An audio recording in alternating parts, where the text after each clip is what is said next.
And thank you for allowing myself, Jeff Batan, and Nicole Davis-Savitsky to present to you for the 2020 Tokyo Olympics media plan in order to increase ticket sales, focusing on less popular events. We look forward to presenting this information to you and hope that you agree that this would be the right plan for you. Based on the information you gave us, we know that your story is focusing on sport that has the power to change the world and our future. And these are your goals for the Olympics and the Paralympics, that you want people, and specifically the athletes, to achieve their personal best. You want to promote unity and diversity and connecting to tomorrow. And we are hoping that our plan is reflective of your overall goal and your story for the upcoming 2020 Olympic Games.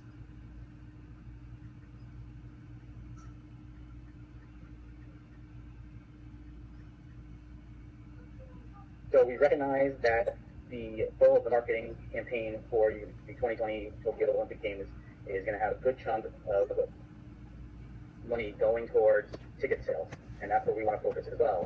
But we also want to focus on increasing the attendance to the Olympic Games, and specifically to the less popular Olympic Games, in order to drive additional ticket sales besides the most popular swimming and other events like basketball and baseball. We also believe that with our marketing plan, we'll get some organic and natural overflow towards the sponsor end with our app that we're going to develop as well to interact with of the Olympic Games. They will be able to use features that will interact with sponsors as well as a secondary element to the marketing plan. So we're targeting 4 main groups. 2 of the groups that we're focusing on are sports enthusiasts and destination seekers.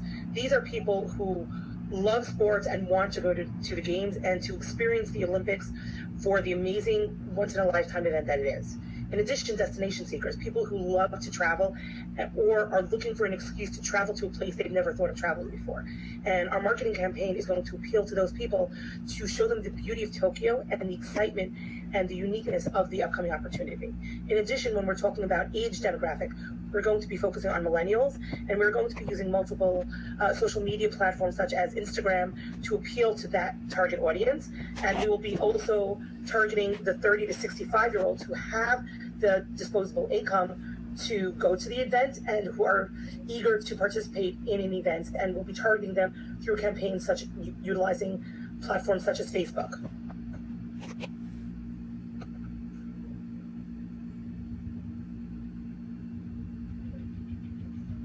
So to guide our marketing plan, we have the key points of interest that we'll focus on, which will then in turn be our measurements of the staff as well to see how successful the campaign was. So we will be using mostly brand awareness metrics to guide ourselves in this endeavor. First of all, we would use our social media interactions, whether it be posts, likes, shares, or regrams of our social media advertising to gauge how interested our target market is in our campaign. An extension of that is community members. We'll see how many more followers we receive and how many more YouTube channel likes and subscribers we get as well. Obviously, being a campaign that will be pushing ticket sales to the Olympic Games, we will be measuring our sold tickets. Will there be an increase in ticket sales year over year from past Olympic Games to the 2020 Tokyo Olympic Games as well? And then from there, with the ticket sales, we also want to see that our fans and our community members of our campaign are also attending the events that we sell the tickets to. So we will be keeping an eye on attendance metrics to make sure that tickets are being used as well. While we're focusing on the community that will be going to the event, we will also be targeting those in our digital community, and we'll be talking about that in the future part of our campaign. However, for those who will be attending the Olympic Games in Tokyo, we were focusing on the 4 Ps of marketing. So first is the price. So to get to the games, you need to fly there, you need to pay for hotels, food, hospitality, and of course the tickets for the events. Different events have different ticket prices, and very often with all the cost, people pick and choose which events that they will be attending. Next is the product. We are focusing on selling tickets, but it's more than just the tickets. It's the atmosphere, it's the Olympic Village, it's the unity, the camaraderie, the diversity of meeting people from all over the world in one place that you would never have met before. It's an experience like nothing ever. Next, the place, the Tokyo Olympics 2020. in August. A great time for everybody to come together, forgetting about political strife, and to get together for just pure sports and athleticism. Finally, promotion. All of our promotional activities, which we'll be talking about for the rest of the campaign, will create excitement for the upcoming events. It will promote unity, which bringing people together for just the sake of the purity of the sports. And lastly, harmony, showing that people who may be politically different from you, who may not look like you, and you have more in common than you think.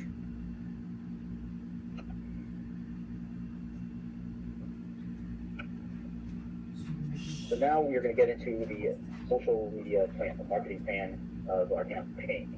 Utilizing our story, which is creating the unity and the harmony of the Olympic Games as a foundation, we want to utilize a mix of media to create awareness of the less popular events and increase attendance as well and overall ticket sales.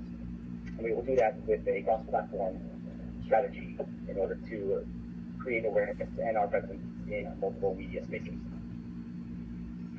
Okay, so we'll be using 3 different marketing channels. We're going to be using paid, owned, and earned media. So for paid media, we're going to include traditional newspaper ads, television ads, Facebook page, which while it exists, it is currently not utilized as well as it could be. And finally, Instagram to appeal to those millennials.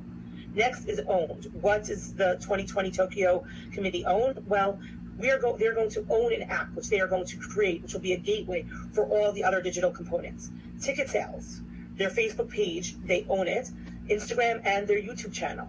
In addition, their earned media, which creates the most social connection and two-way communication through Facebook, Instagram, and YouTube interactions, and helps build that community.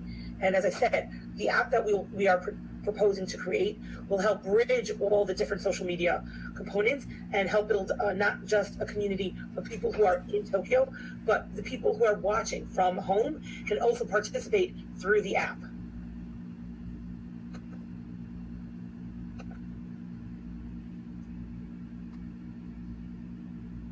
So as you'll see, we will be utilizing a cross-platform strategy, and on our final slide we'll show you how we are rolling out components of our plan.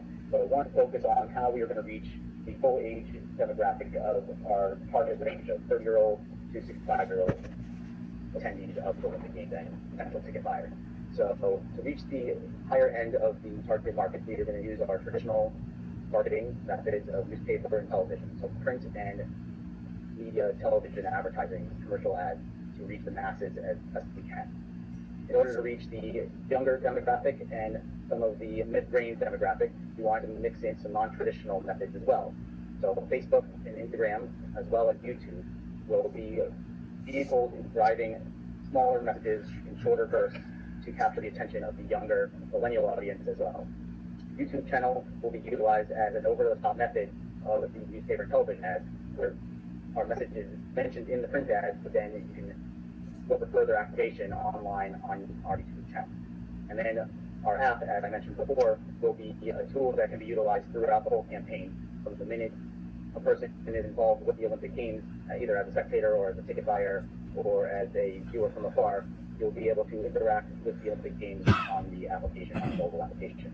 And then ultimately on site for those attending the Olympic Games, you'll have your ticket purchasers who will interact with athletes and sponsors and attend the less popular Olympic events, as well as sharing content on the app that will be seen by participants and those watching at home as well. So what are we going to do when? Well, we've created a proposed calendar to show you what activities are going to encompass our campaign and what time during the year leading up to the main event when we'll be rolling out these activities. So first of all is going to be our email campaign. So there are those people who are going to come, and we want to encourage them to not just buy tickets for those 2 or 3 or 4 events, but we want to offer them discounts to purchase additional tickets. This will fill seats, and it will raise awareness for those less popular sports. Next is television and print advertisements. We'll feature Visit Tokyo messaging, ticketing elements, and that's for those people who are on the fence, who are those, as we said before, those people, those destination seekers who are looking for the next great place to visit. So the campaign for the printed television will probably run the 6 months. the first 6 months of the year prior to the main event. Next is athletic videos and recordings posted in 2020 Olympic Games YouTube channel. What we want to do is we want to introduce people to the athletes, not just the popular ones, but maybe some of the less well-known ones. And we're going to be doing this by pairing athletes together, showing them they're all athletes, they're all representing their countries, and across the board, different countries can have their athletes present their athletes to the world through YouTube, and through these YouTube channel videos, people also have access to chat with the athletes and hopefully learn more about the athletes and the challenges they have getting ready for the games.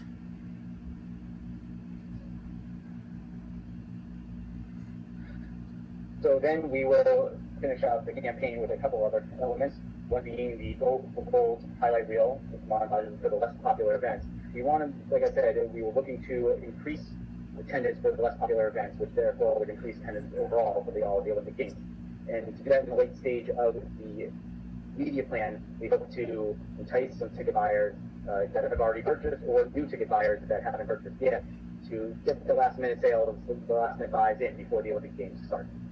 Another method that we're going to try to utilize to increase ticket sales would be ticket bundling. So a ticket purchaser would purchase, we would rank all the sporting events as A, B, or C event. So it would be A being the most popular to C being the less popular. If a person purchased at an A event, we would require them to purchase a B and a C event through a promotion. And then vice versa, or further along, if they purchase a B event, they would also then have to purchase a C event as well. The purchase of the B events would then also get discounts. Actually, purchase of the A events would get a discount for this event. Moving forward with that concept, anybody that purchases the A event and other ticket buyers that purchased earlier on in our campaign will be provided with a complimentary ticket to a C event through the app, so they can do the cross-platform there as well. And that would be later on in the campaign, like the last couple months as the Olympic Games start. We would give them a complimentary ticket in the hopes that they would then purchase an additional companion ticket to go with the free ticket and then attend the games as well. Finally, we want to launch the app we've been discussing. We'll run the whole entire time throughout our campaign to engage and interact with our target market throughout the Olympic Games. We want to make sure that our fans, our customers, and our ticket buyers and anybody seeing our social media and print ads are interacting with our brand and with your brand as long as they can be. Ultimately, with the app, we want to produce customer-generated social media content itself. We want to provide them with a platform that they can put their own pictures, their own thoughts, their own views of the Olympic Games so that they can share it with the rest of the world and share in the rich culture and the unity and harmony that encompasses the Olympic Games. So at this point, we would like to thank you for taking the time to listen to our presentation, and I'm going to throw it over to Nicole to say the last few words as well. In addition to everything that we've spoken so far, through the app and by posting the images and participating in the less popular events, we would offer for that, we would have a contest where the person one person will get an upgraded ticket for the closing ceremony, and entrances to the contest would be based on how many social media posts they through the app. We are hoping that all of our activities will increase attendance as well as increase sales, as more importantly will increase social awareness, because the Olympic Games are a global event. They may take place in Tokyo, but it is a world event.